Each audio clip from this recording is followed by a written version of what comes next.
Volunteer नआउनुहोस् न गर्नै पर्दैन क्या तपाईहरु नहिँड्नु न केही गर्नै पर्दैन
गर्नै पर्दैन क्या तपाईहरु नहिँड्नु न केही गर्नै पर्दैन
अघिबाट केपीमा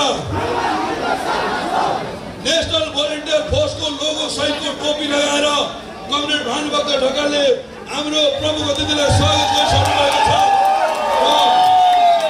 आदरणीय कमरेड केपी शर्मा ओलीजीलाई प्रमुख अतिथिको हैसियतले आसन गर्न अनुरोध गर्न चाहन्छु।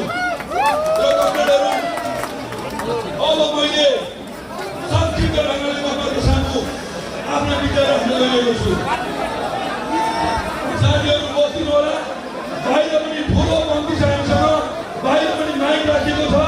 यसको यो हलको क्षमता 2000 हो। हामीसँग यहाँ 20,000 युवा हुन्छ। त्यही भएर बाहिर पेटीमा जाँदा बस्नुलाई अनुरोध गर्छु र म संक्षिप्तमा आफ्ना भनाइ राख्न गइरहेको छु।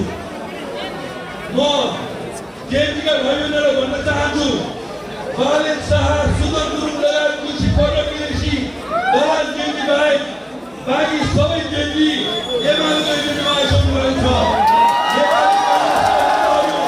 हाम्रो एजेन्डामा आइसक्नु भएको छ। त्यही भएर जेन्जी साथीहरू, तपाईँको ज्ञान राज गर्ने उपयोग नगरौँ, अपराधीहरूले उपयोग नगरौँ। हामीसँग तपाईँहरूको केही भनाइ छ, हामीसँग केही असहमति छ भने तपाईँहरू आफ्नै मञ्च प्रयोग गरेर हामीलाई त्यो दिन सक्नुहुन्छ, भेटेर फोन गरेर दिन सक्नुहुन्छ। जसको अगुवाई र नेतृत्वमा आज हामीले नेपालको यो राष्ट्रको रक्षाको निम्ति, समग्र नेपाली जनताको रक्षाको निम्ति, टोल टोलको रक्षाको निम्ति आज देशभक्तहरूको, राष्ट्रभक्तहरूको, समग्र नेपालीहरूको आशाको वर्षको निम्ति नेशनल भोलिन्टियर फोर्स गठन गर्न गइराखेका छौँ।